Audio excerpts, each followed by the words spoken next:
Hello, well, you might be on holiday right now, but I hope your brain isn't, because things are about to get a bit sciencey on InFocus Recouched today. Yes, that's right. We'll be looking at climate science, the chemistry of non-stick cookware, and first up, the debate around intelligent design. Right, let's take a look.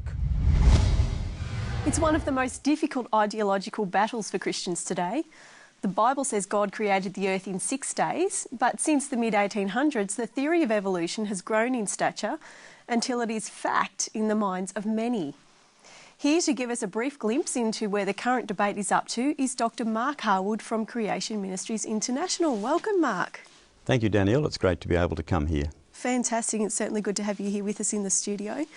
Mark, according to media references, people with an intelligent design view, that whole debate, scientists believing that, people, pastors who believe in those ideas, are often now seen as fanatics. Does that seem like a true indication of the stance of the public on that today? It's certainly how it appears, and that's how the picture is painted in the public's mind.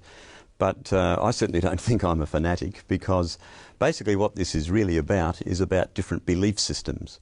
And the evolutionary view of the world is really based on an assumption that there is no God, and therefore scientists have to explain the existence of everything through naturalistic processes. But as a Christian, I believe that there is a God, and that God has revealed to us through his word, the Bible, what he actually did right at the very beginning. So I start from a different commencement point, if you like. Okay, so do you find that people with an intelligent design view find it hard to have their ideas or their work published? Absolutely. If you have a scientist who, for instance, might be investigating something to do with origins, and they believe that, for instance, the Bible's account is true, then they will most likely not be published in a peer-reviewed journal. The peer review process is a mechanism that sort of preserves the existing belief system, the ruling paradigm, if you like. And so if someone has an opposing view about origins, then it's highly unlikely they will ever be published in a mainstream journal. Right, which really does sound a little bit unbalanced. What about in the school system today? What are we seeing there as far as education and ideas of evolution or creation or intelligent design? Well, this whole idea that the universe made itself through unguided random processes, this story of evolution, is of course taught through our primary school, secondary, university. In fact, if you turn the television on and look at a documentary, you will have the same story told to you about the millions and millions of years and how mankind shares a common ancestor with the apes and so on. So that is very, very pervasive, and that I think is why people just accept the evolutionary story, because that's what they are taught. So when we come to the classroom situation, particularly in science, what is being taught is not only science, which is all about observable and repeatable experiments, but unfortunately a view about origins is also being taught, which, if you think about it, is actually a religious view. And so it's rather sad that, or ironic, I guess you would say, that people say, you know, you can't have religion taught in science classes, and yet that's exactly what happens in our society today. Young people are taught that, you know, the universe made itself. In other words, there is no God. Yeah, and I guess the very basis of biology, for example, is that life begat life. Exactly. In fact, Louis Pasteur developed that. It's called the law of biogenesis, and he articulated that in the middle 1800s. Up until then, you see, people used to think that life spontaneously arose, like maggots came out of rotting meat, you know, but some scientific experiments clearly demonstrated that that was not the case at all. So what we observe in the world around us is, as you've just said, that life produces life. And yet, if you think about it, the evolutionary story has to say that somewhere or other back in history, some lifeless chemicals spontaneously organised themselves into the first living, self-reproducing cell, which is actually a step of faith. So Mark, I'd imagine in your work there are many times where you get to speak to people who have quite an in-depth knowledge of this whole debate and this whole issue. What's the most compelling evidence that you find to support your intelligent design views? Wow, that's a difficult question. Well, I guess it would depend, Danielle, on who I was talking to. So If I was talking to an astronomer, I would point to the fact that the universe gives the appearance of being ordered and structured. Now, the evolutionary story is that there was this big bang that occurred some 15 billion years ago. Now, my experience is that every time I've seen an explosion, the consequence have been just a random scatter of debris. And yet what we find, the observable data, is that the galaxies seem to be arranged on concentric spherical shells where there's, the majority of them lie. And our Milky Way galaxy is somewhere near the centre of that cluster, which is a remarkable thing and in fact flies directly in the face of the idea of a random explosion. The universe gives all the appearance of having been specially designed. Not only that, it looks as though the Earth is in a special place. Now, one of the principles in cosmology is that the Earth cannot be special.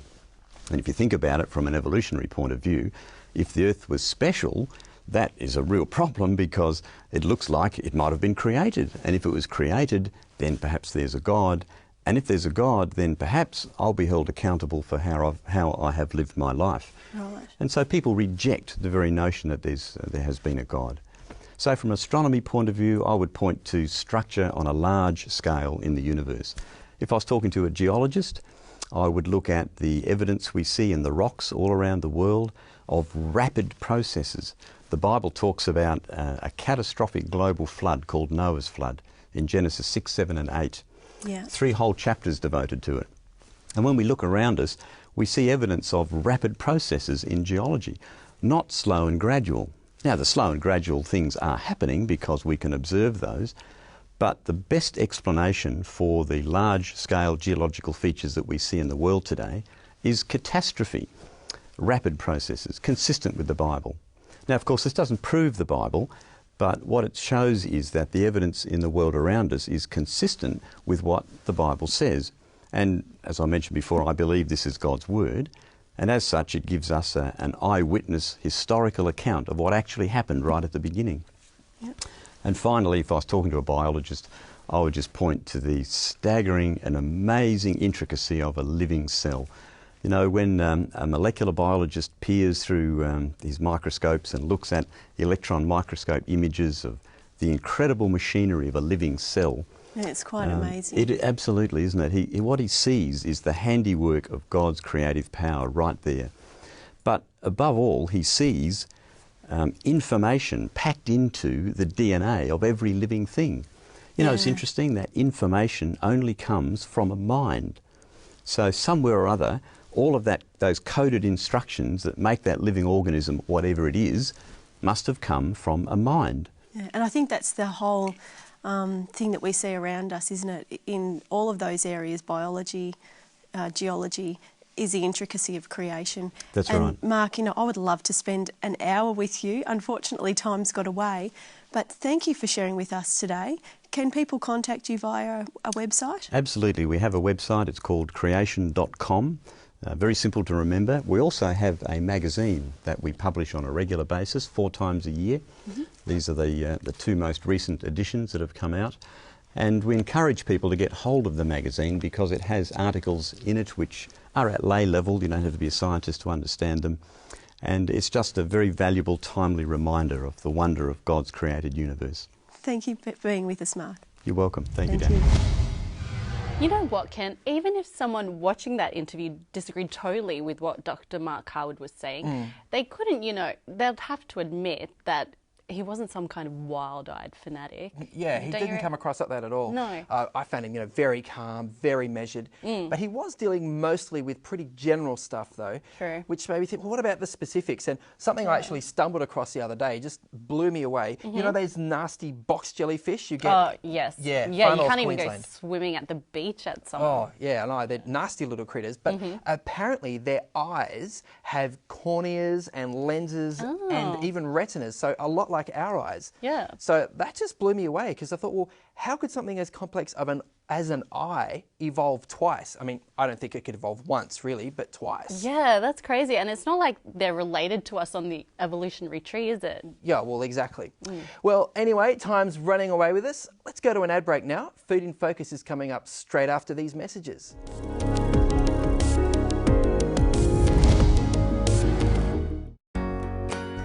live our lives running around, rarely stopping to ask ourselves where we're going and what our final destination is.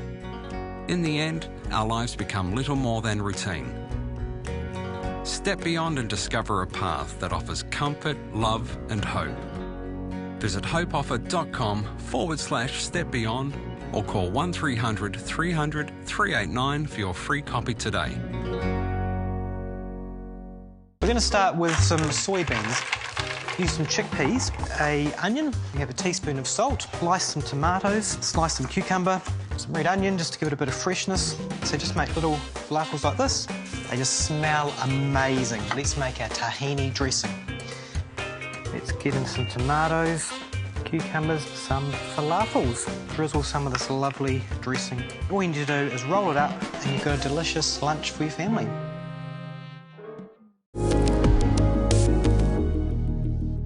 Hi, welcome back. Now, the story has been floating around for quite a while that non-stick frying pans and saucepans may pose a health risk. Is it an urban myth or a real thing? Well, let's find out. You'd probably be horrified or fascinated to discover that for 30 years these Teflon-coated or similar non-stick surfaces have been dangerous to human health, but not just that, pet birds that are in kitchens watching mums cook die. It's sad, but I've got Sue right here with me. Hello, James. Fluorochemicals. Tell us about That's it. It right. actually kills pets in kitchens. It's been known for more than 30 years that it can kill certain species of birds. Absolutely right. Of course it affects humans, but tell us about one of the chemicals and what it does. One of the most common ones that has been researched, called PFOA, perfluorooctanoic acid, which is commonly found in the lining of these non-stick type pans, has been associated in multiple studies with animals to cause problems ranging from infertility to thyroid problems, It's the whole to endocrine fatty system. liver. That's right. And these chemicals are called endocrine disruptors because they interfere with the functioning of our hormones, and even to cancer. So they're pretty nasty. But in humans, James, we know, for example, that women who are exposed to these substances during pregnancy have daughters 20 years later, so when they're young adults, who have 3 times the risk of being obese. So simply by being exposed, there seems to be some association. Yeah, but really it's the fertility Well, that's another issue fascinating one, because women who are exposed to these substances whilst trying to get pregnant seem to take a lot longer to actually fall pregnant. So we know that these are wreaking havoc with a whole bunch of hormones in the body. Look, it really affected me seriously because Sue told me that it's only 2 to 5 minutes on a hot heat and these chemicals start getting released from these pans. Well, if you follow manufacturing instructions and if you follow proper cooking procedures, you might not get a huge release of the chemicals. But an organisation in the US called the Environmental Working Group has actually shown that it only takes 2 to 5 minutes before you exceed that temperature, which is around 250 degrees, where you emit the particles and these noxious gases. People might wonder, is it really affecting them? But 98%? Well, they found that 98% of adults in America have these substances in their blood, bloodstream. and 100% of infants tested. That's newborns. Also, absolutely. That's through their mothers while their mothers are cooking over a hot stove with a non-stick pan. And so the question is, what are these chemicals doing in your blood? They don't have any known role. They're not natural. We think they're causing havoc. Well, it's tragic stuff when you think about it. We've got these non-stick pans. They come in various brands. I thought everything was Teflon, but that's only one brand. That's only one brand. There are many brands, But the good news, James, is that there are many other types of cookware you can use so that you don't expose yourself to these nasty chemicals. Yeah, I've got an old-fashioned one here, like my grandma would use. This is it's quite heavy. Cast iron. So cast iron is a much safer way of cooking. It does. But this particular one is one of my favourite pots because it's enamelled cast iron, so it's easy to clean, just like those other non-stick cookware products, but it will last a long time. And the beauty of cast iron cooking, so I've got a cast iron pot, is it just holds the heat, doesn't it? That's right, and you can pass it down generations. So though it's expensive, it's worthwhile because it lasts forever. But of course, you can always use stainless steel, James. So many people have stainless steel in the kitchen. That's very inert, very safe way and of the stuff cooking. you put in the oven, folks, this just horrified me. If you spend extra to get a self-cleaning oven, they coat the oven with some of the elements are coated with some of these perfluorochemicals, and if you then heat the oven to those high everybody heat does with an oven. temperatures, so that's the dry heat that's required to form these gases, you are actually creating these noxious substances. But better still, why not cook in the oven when you're actually cooking food in something like cast iron or glass or ceramic? That's a lot safer to cook. Yeah, there's a simple take-home point from the day, and really it is that, you know, those old-fashioned ways and those old-fashioned things we used to use, they're not so bad after all, are they? No, they're not. And if you're really, really keen on using these non-stick type pans, James, we probably should end by giving people a few pointers. Number one, never heat them dry. Never ever heat them dry, because that's when you're going to form the substances. Number two, always use a well-ventilated kitchen so that you're not breathing in these gases, and neither is your bird. Number three, if they have any scratches or chips or bubbles, throw them out. Okay, well, thanks for that very much today, Sue. And folks, this is something to take home and remember, and just think about when you're cooking, how are you cooking and what are you using? So it's not just what you eat, but also how you cook it that can make a big influence in terms of your health. Hey, thanks. I learned so much today. Thank you so much. Pleasure. Wow, scary. I don't know why James Toogood was chuckling away at the end there. It wasn't that funny. I mean, I'm watching that, mentally ticking off my failures. You know, do I use a non-stick fry pan? Yes. Do I heat it up dry sometimes? Yes. Is it scratched and chipped? Yes.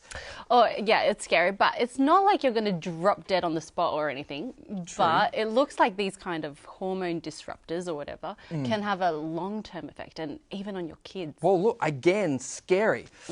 Boy, let's take a quick break now. We'll be back in a moment.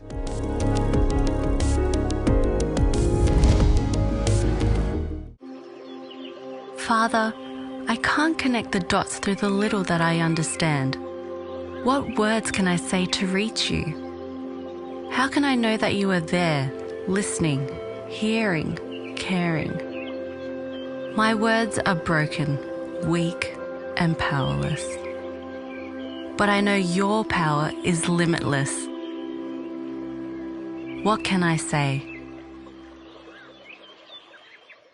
Onions add great sweetness and flavour and a good base to any curry.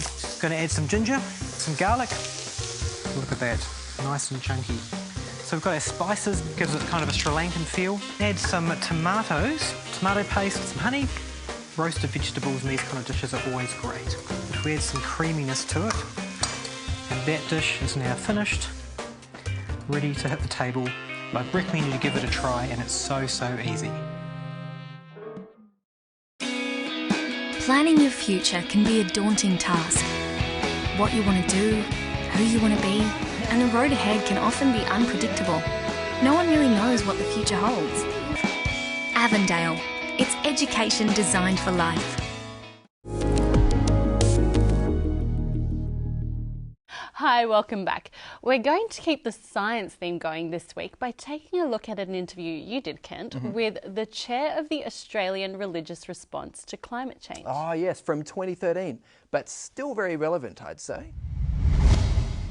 And I'm here in the studio with Thea Ormerod from, you're the chair, Thea, of the Australian Religious Response to Climate Change. Now, that's a controversial issue, if I ever heard one. Yes, a combination of religious and political and climate change issues. Yeah, well, that's right. They used to say you don't talk about politics, sex or religion, but these days sex is all over the media, so maybe it is climate change is the third one now. So it is very controversial. Yeah. So who or what is the Australian Religious Response to Climate Change, which you call ARC, I guess, don't you? ARC, yes. Well, we're a multi-faith organisation made up of people from the Uniting Church, Catholic, from Buddhist, from Muslim, from every religion, working together on climate change and showing that people can overcome their differences to make a difference for the earth on which we live. About how many people in this group, would you say? Well, we have around 15 organisational members, which are very large, and then also 50 individual members. And our committee is made up of about 7 people from different faiths, Jewish, one's a Hindu, and the rest of us are Christians. Oh, wow. Now, you're based in Sydney. Are the rest of the members of ARC based in Sydney also, or are they all over Australia? It's an Australia-wide organisation, so we have members in just about every state. Yeah. And what exactly does ARC actually do? I mean, obviously you share a concern for the issue of climate change, but what are you actually doing about it? Well, we have a very informative website, and we have activities that we think that people can join in, like the Ride to Worship in October. We also have a meat-free day campaign where we're encouraging people to eat less meat, and we have vegetarian cooking workshops in that vein. Yep. And we have direct lobbying in Canberra, where we've visited politicians. We've had a youth embassy on the lawns of Parliament House. We've had forums, and at the moment we're publishing a climate change action kit for Christian communities, but also for Hindu, Muslim, Buddhist and Jewish communities. So you're really quite active in a lot of different ways. Do you find that the political lobbying, for example, does that produce much of a response when you go to Canberra? Perhaps you visit a federal MP. Are you able to change minds, sway votes? Well, we're received very well because we're seen as representing mainstream groups and not the sort of typical environmental voices. Yes. And yeah, I think it's very hard to change people's minds, but it's part of the whole effort, and I think Christians need to get in there with everyone else. We've got an earth that we all belong to, and that's really under threat, a very serious threat. So we're taking responsibility along with everyone else to do our part in changing things to make things better for our children and for our grandchildren. I guess the obvious question is, Thea, why a religious response to climate change? I mean, you could go out there and, you know, vote for Julia, you know, with her climate change package, or vote for the Greens, or whichever political flavour you thought had the, you know, the right idea on how to deal with the issue of climate change. Why a specifically religious response? I think my faith means a lot to me as a person, and this drive to do something kind of is inspired and rooted in that faith. And I just think that Christians can, and it belongs with Christians, and it belongs with people of faith to actually, you know, take responsibility to do what is right, to heal that which needs to be healed. I mean, it's part of our general calling. Is there a specific biblical theology, you think, that sort of undergirds a Christian response, I guess, particularly to being concerned about the environment and you know, wanting to, you know, be good to the earth? Are there some sort of keystone Bible references that jump out for you? There aren't some. There are a number of references that talk about, you know, the earth is the Lord's and everything in it. So the earth is the Lord's, not human beings for us to exploit and, you know, to destroy. But we need to be honouring God through caring for His creation. I mean, we can't say we love God and then trash creation. And that we've been given the responsibility to rule over the earth in Genesis. Back to Genesis, but that we understand as stewardship, as, you know, the kind of rule that God would have, which is to care for, to nurture, to protect, you know, to cultivate. It's even there in Revelation too. I'm thinking of a prophecy in Revelation where it talks about, you know, decrees doom and death for those who destroy the earth. In Revelation, that's a sort of a bit of a more scary. There are a number of apocalyptic sort of references too about us needing to care for the earth, or there'll be dire consequences. I guess I have to ask you the obvious question, Thea, and that's that climate change is a very controversial issue. And there are a lot of people out there in Australia and all around the world, really, who doubt the science, who wonder, well, are you sure this isn't just part of the natural cycle of things getting hotter and cooler? You know, we've had bad weather before. You know, what makes, I mean, I understand you're not a scientist, but what makes you believe that this is actually a very real issue that we're facing? I think a lot of people have, as a source of information, the media, which thrives on controversy and likes to make out that there's actually a debate. Present company accepted, of course. And I understand that Christians will have different views on this because of that, actually. But the scientists themselves overwhelmingly agree. You know, all the science academies of different nations, the climate scientists who publish in peer-reviewed journals, there is actually a very solid consensus. So there's a big discrepancy between the consensus among 97% of scientists and the half or so, closer to 50-50. 50-50 sort of the population. It's like and there are a lot of emotional barriers. I mean, this is very threatening stuff. You know, this is, you know, saying that these very successful, you know, thriving lifestyles that we've created for ourselves are actually questionable, that we're actually destroying, you know, the capacity of the earth to sustain life in this way, which is a very threatening... Sorry, Thea, you've seen individuals and churches actually taking on this message, haven't you? Just briefly before we finish, what are some of the ways that you've seen them take this message on board? Yeah, there are a lot of congregations around Australia. A lot of them are Uniting Church that have taken this to heart. They have, say, solar panels in the form of a cross on their rooftop, or they've done an energy audit, or they've worked towards energy efficiency.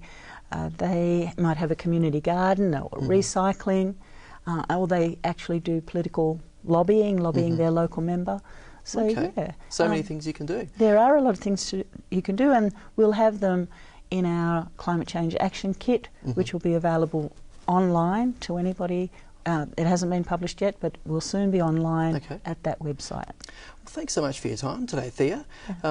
If you'd like to know more about the Australian religious response to climate change, the website is right there on the screen. You know, Ken, that website is still there, and there are resources available now for Buddhist, Hindu, Muslim and Jewish groups, as well as for Christians. Well, good on them, I reckon, for following through their convictions. Yeah. Some people say, you know, I don't like Christians getting involved in politics, but I reckon when there are Pacific Island countries going underwater, you know, due to rising sea levels, well, maybe it's time to speak up. Yeah. Well, I don't really personally like religious leaders getting into that kind of stuff, but let's not argue the point now, because it's time for us to say goodbye. Oh yes, saying goodbye is never an easy thing. Sorry about that. Have a great week. God bless. We'll see you next time.